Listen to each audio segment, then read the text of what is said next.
Bonsoir à toutes et à tous, ravi de vous retrouver sur 8 Mont Blanc. Nous sommes le mardi 21 mai 2024, il est 18 h, vous le savez. C'est l'heure du journal préparé par la rédaction. Voici les titres. Direction Moutier pour débuter cette édition où la communauté de communes Cœur de Tarentaise vient de recevoir le label 100% éducation artistique et culturelle. Pour la collectivité, il s'agit là d'une véritable marque de reconnaissance bien méritée. Et puis, connaissez-vous la spiruline? Cette microalgue se consomme notamment en tant que complément alimentaire. Fort de ses vertus et de ses bienfaits, ce super aliment qui se distingue par sa couleur verte est aussi produit en Haute-Savoie à Chénat-les-Frasses. Mais avant de développer ces titres, un dramatique accident de la circulation a eu lieu ce mardi matin à Passy, près du lycée du Mont-Blanc. Aux alentours de 9 h 20, une femme circulant à vélo a été percutée par un poids lourd. Malgré les efforts des sapeurs-pompiers, la victime, âgée de 35 ans et professeure de mathématiques au sein de l'établissement, a succombé à ses blessures. Le chauffeur, en état de choc, lui, a été transporté aux hôpitaux du pays du Mont-Blanc. Je vous le disais en titre, l'art et la culture étaient donc à la fête en fin de semaine dernière en vallée de Tarentaise et pour cause.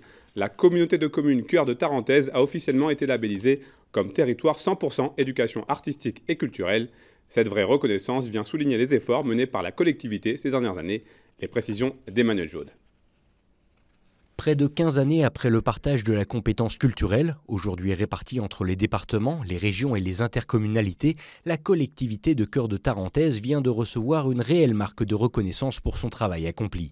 Engagée depuis de nombreuses années pour la généralisation d'une éducation artistique et culturelle de qualité, la communauté de communes savoyardes est donc aujourd'hui reconnue au niveau national grâce à l'obtention d'un label décerné par le ministère de la Culture. Le label 100% EAC, aujourd'hui que nous officialisons avec d'autres collectivités qui ont eu ce label, vient confirmer finalement une action globale qui menait depuis des années et qui a été renforcée ces 3 dernières années, à savoir un schéma culturel qui est déployé sur la communauté de communes autour du livre, autour des enseignements et autour de la diffusion de spectacles. Donc ce label, il vient donner un peu concrètement une légitimité à notre action. Grâce à cette appellation, de nombreux axes vont pouvoir être confortés. Au cœur de la médiathèque moutieraine, si l'apprentissage et la pratique des arts est déjà bien implanté, la rencontre avec des artistes et des œuvres, ainsi que l'acquisition de connaissances transversales dédiées dans les établissements scolaires, va pouvoir se décliner sous de nombreux thèmes. Un vrai coup de pouce qui souligne les efforts fournis au niveau local. Une labellisation qui est assez rare, puisque au niveau de la grande région Auvergne-Rhône-Alpes, qui les délivre en partenariat avec l'État et le département qui est signataire également, il y a seulement 10 collectivités qui ont été labellisées dans l'ensemble de la région, dont 3 en Savoie, Chambéry, Saint-Jean-de-Maurienne et Cœur de Tarentaise. Donc oui, c'est une belle reconnaissance d'une volonté, une vraie volonté politique de diffuser la culture, de rapprocher la culture de l'ensemble des publics, des plus petits à tous les âges de la vie. Déjà labellisé pays d'art et d'histoire depuis 2020, Moutier peut donc aujourd'hui réfléchir à sa place dans le maillage culturel national. Pour autant, être un territoire 100% EAC implique également de continuer les efforts, cette appellation n'étant accordée que pour les 5 prochaines années. Ce label, il a une temporalité, mais en Cœur de Tarentaise, quand on décide d'aller sur quelque chose, en général, on est assez engagé. Et donc, je ne suis pas dans l'inquiétude aujourd'hui du renouvellement, je suis plutôt dans le fait que ça nous oblige de poursuivre ce que nous avons fait et dont on peut considérer que ça a été pas trop mal fait au cours des années écoulées et de se donner quelques objectifs. C'est typiquement notre projet culturel que nous allons déployer sur les 5 années qui viennent, avec des dimensions qui sont celles que nous avons conduites jusque-là, avec des programmations qu'on va du coup enrichir encore et qui nous permettront de dérouler les 5 années qui sont devant nous. Au-delà de l'implication des scolaires, la communauté de communes mise donc sur ces grands événements pour faire vivre et animer son bassin de vie. Des festivals musicaux au street art, tout a été pensé pour que ruralité ne rime plus avec morosité. On s'intéresse à présent à une problématique ô combien présente sur notre territoire, à savoir la question du logement. Aujourd'hui, de nombreux jeunes aux revenus modestes sont fortement impactés par cette crise. Entre pénurie et loyers élevés, beaucoup d'entre eux ont de plus en plus de mal à se loger, notamment à Annecy. Alors, pour lutter contre ce fléau, la ville et le Grand Annecy ont décidé de construire une résidence hôtelière à vocation sociale, comme nous l'explique Fanny Savard dans ce reportage. C'est un projet expérimental qu'ont présenté l'agglomération et la ville d'Annecy. 71 logements sont en construction à Mété. Leur particularité, ces futurs studios seront destinés aux jeunes en contrat d'insertion, aux intérimaires, stagiaires, alternants ou CDD, prioritairement du secteur de l'industrie. Ce projet est destiné à des salariés qui arrivent sur l'agglomération annécienne pour la première fois et qui constatent souvent que les prix des loyers sont extrêmement élevés. Donc l'objectif à réaliser est qu'on leur offre de façon provisoire, entre 1 mois et 1 an, un logement à prix très bas qui leur permettent justement de commencer et de pouvoir s'installer sur Annecy. Avec un parc social plus que tendu en Haute-Savoie, cette solution de logement temporaire ne demande qu'à être pérennisée. On ne souhaite que cela.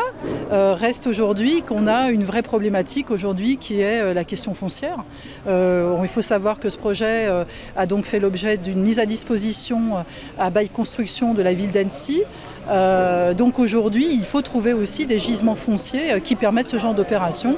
Mais bien évidemment, je pense qu'il faut allier à la fois la construction de ce type de résidence, mais aussi, ne l'oublions pas, la construction aujourd'hui de logements sociaux qui permettent justement à des actifs de prétendre à des logements locatifs. Les logements meublés et équipés devraient être disponibles à partir de juin 2025 pour un prix qui devrait osciller entre 500 et 550 €, charges comprises. On part dans l'Albanais pour terminer ce journal pour un focus sur la spiruline. Cette microalgue de couleur verte, riche en protéines et en acides aminés, aurait de nombreux bienfaits pour le corps humain en tant que complément alimentaire.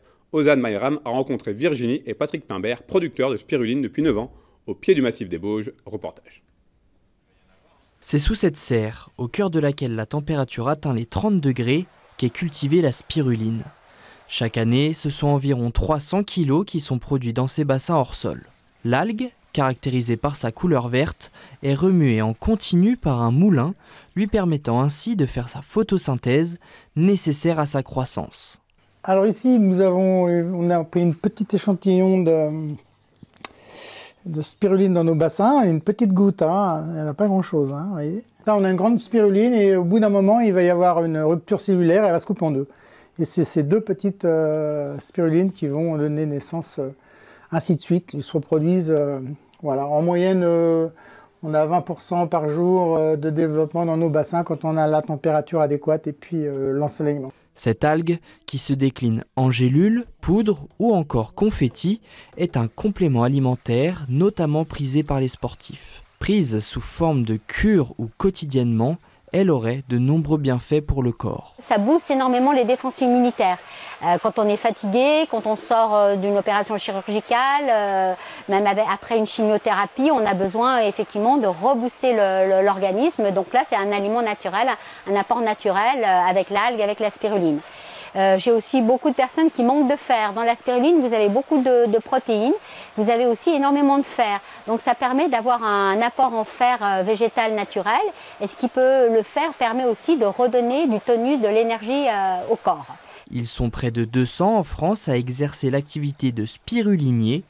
La spiruline des Bauges, elle, propose à ses clients de venir déguster, observer la production et échanger directement avec les producteurs. C'est intéressant de voir la production quand même, de savoir comment c'est récolté, mis à sécher. Je trouve ça assez sympa de pouvoir voir d'où ça vient et comment c'est produit.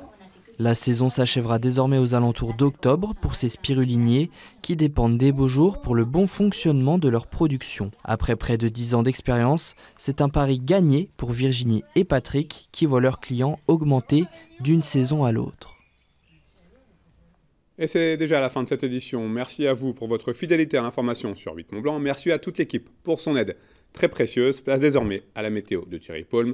Retour de l'information sur 8 Mont Blanc, mercredi, même endroit, même heure, pour un nouveau journal.